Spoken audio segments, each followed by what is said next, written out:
Бүгінгі сабағымызды бастамас бұрын үй тапсырмасын тексеріп алайық. Ол үшін мен сіздерге ссылка жібердім чатқа. Сол чатты ашамыз да ссылка арқылы өтіп тапсырманы орындаймыз.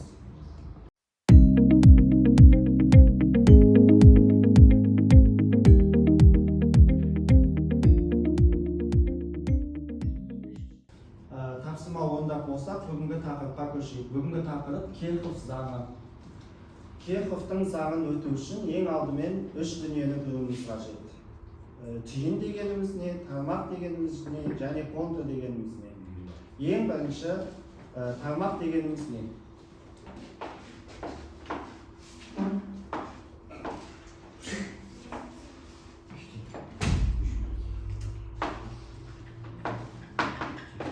Тармақ дегеніміз кедергіден және электр қозғаушы күшінен тұратын тізбектей жалғанған электр тізбегінің бөлігін айтамыз. Тармақ жазамыз.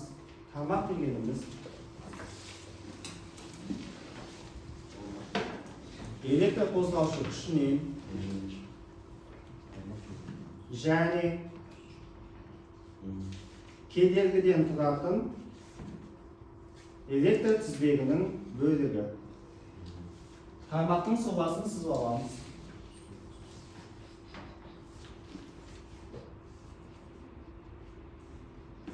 Келесі түйін. Тармақ.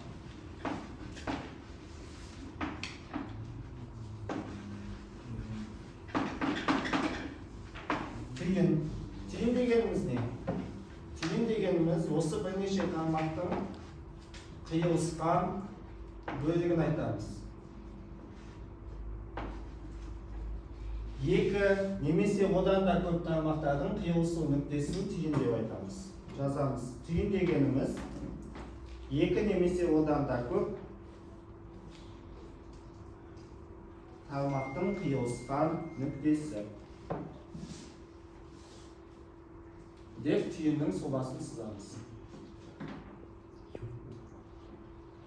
Үшіншісі контур.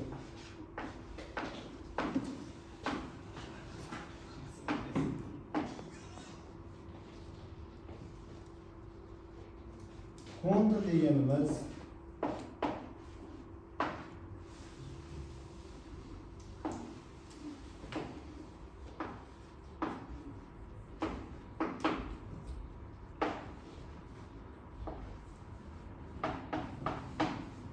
бірнеше тармақтың тұйықталған бөлігі.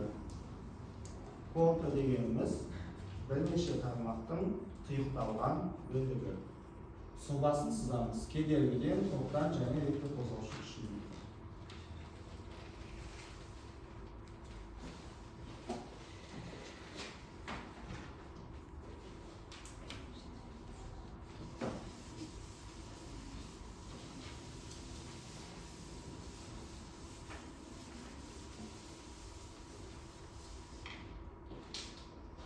Енді осы Керховтың заңы екі заңы болады. Бірінші заңы және екінші заңы.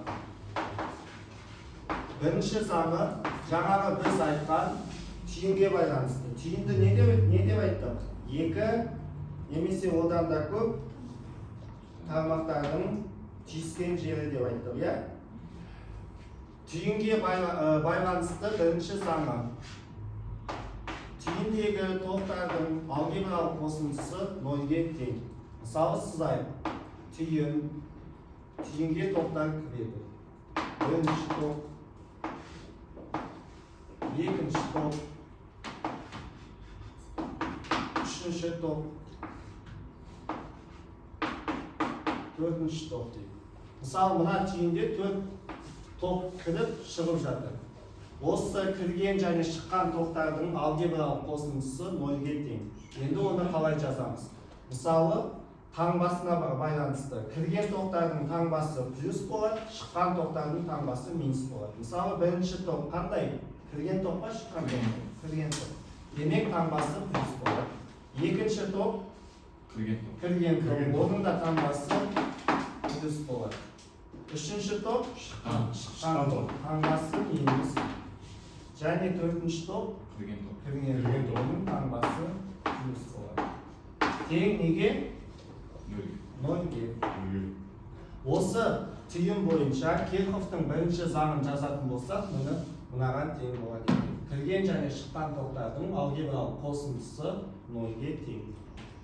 Жазамыз. Бірінші заңы түйінге кірген және түйіннен шыққан токтардың алгебралық қосындысы 0-ге тең. Формуласын жазамыз.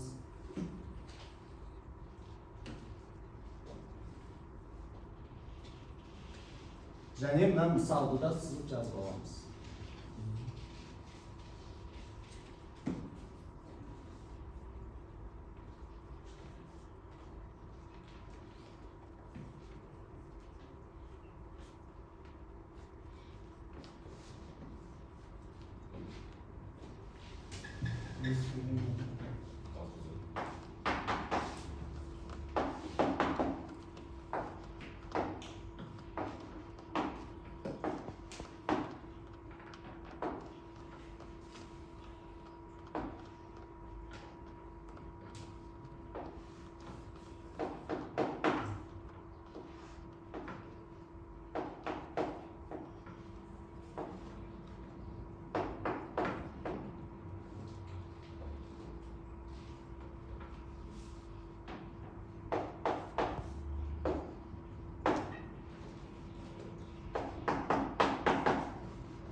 Кирховтың екінші заңына келейік енді. Екінші заңы неге байланысты деп айттық? Контурға байланысты деп айттық. Солай ма жазады? Енді екінші заңында мына жерде неше контур көріп тұрмыз? Екі контур көріп тұрмыз. Біріншісі және екіншісі. Екінші заңын жазатын болсақ, ол осы контурдағы электр қозғаушы күшке байланысты. Сумма электр қозғаушы күштердің суммасы осы контурдағы кернеулердің түсуіне суммасы. Енді осы жерде бұл неге дейін? Ол екінің көбейтісіне. Ток пен кернеудің көбейтісіне. Сонда электр қозғаушы күшінің алгебралық суммасы ток пен кедергінің көбейтіндісіне тең екен. Жазамыз. Кирховтың екінші заңы контурға негізделген.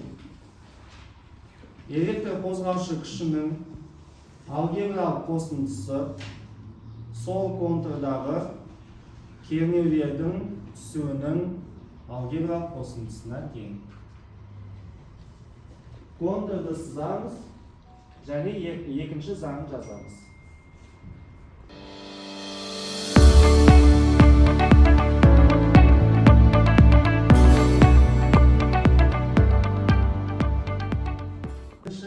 Контур үшін Кирховтың екінші заңын жазайық. Электр қозғаушы күші тең I1. Бұның таңбасын қайдан білеміз? Мына стрелка арқылы білеміз. Егер сағат тілімен бағыттас болатын болса, таңбасы оң болады, сағат тіліне қарама қарсы болатын болса, таңбасы теріс болады. Біздің жағдайымызда мына жерде таңбасы оң ба теріс па? Сағат тілімен бағыттас, демек оң. Таңбасы онда электр қозғаушы күші таңбасы мына сағат тілімен бағыттас, бірақ токтың таңбасы оған қарама қарсы. Демек таңбасы қандай болады? Теріс болады. Жазамыз I2. Енді үшінші токтың таңбасы сағат тіліне қарама қарсы келе жатыр. Демек бұл да теріс. I3. Міне, мына берілген контур үшін біздің екінші заңымыз осылай жазады екен. Жазып аламыз. Енді сіздерге бірінші тапсырма Кирховтың бірінші заңына байланысты түйіндегі токтардың мәнін табу қажет. Сіздерге 5 ток берілген. Сол 5 токтың 5-ші токтың мәнін табу қажет. Мынау сұлбасы берілгені. Енді осы есепті шығарамыз. Кім тақтаға шығады? Жақсы, ең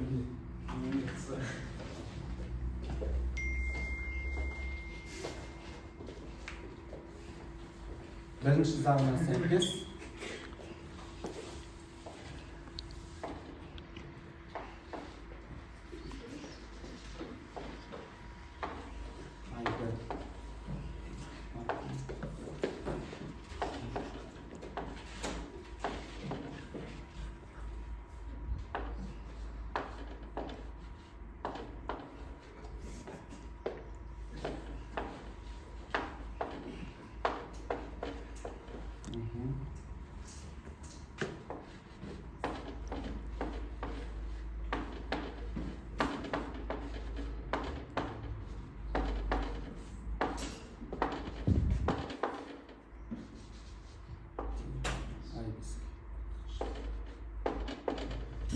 Endi ma'lum qo'yamiz.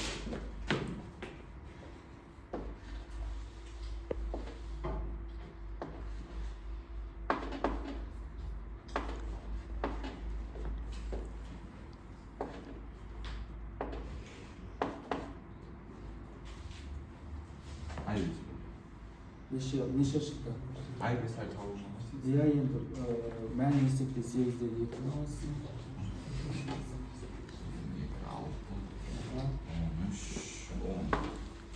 10. Neşe 10 ölçek belgide.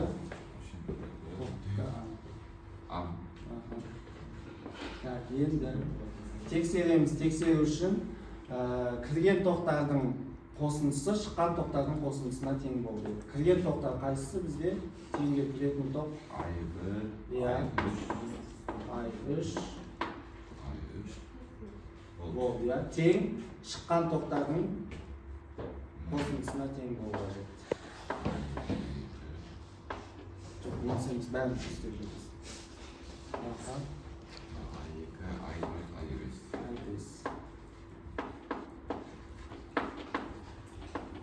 Endi men degan qo'yib ko'r, teng chiqaman. Biz bilan tekshirdik. Kirgan to'xtar 15 ga teng bo'ldi, chiqqan to'xtar 15 bo'ldi. Endi I5 5-chi to'xtam javobi 15. 10. 10 ampere. Demek kesilgan.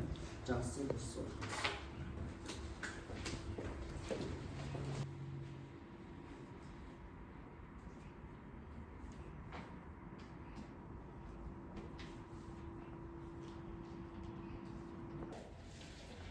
Енді екінші заңын есептеу үшін әрқайсыңа мынандай сұлбаны таратып.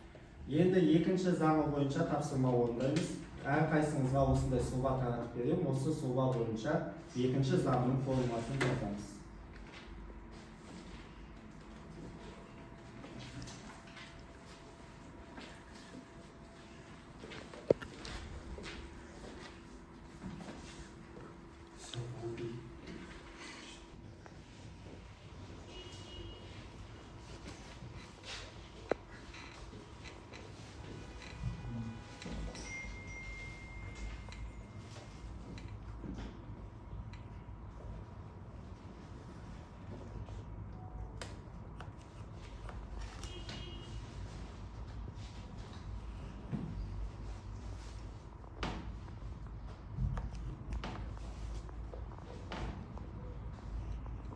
Mına berilген сұлба бойынша Керховтың бірінші, екінші заңның екі заңының да теңдеуін жазамыз.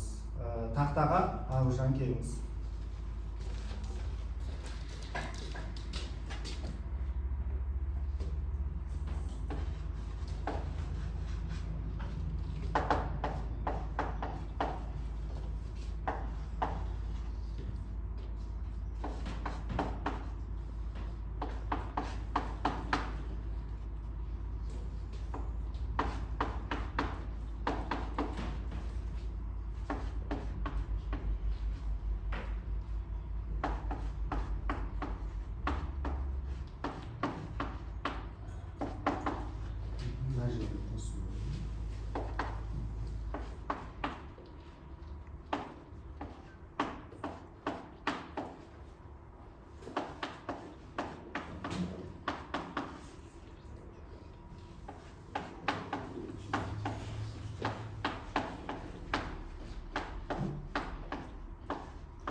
теңдеуіміз.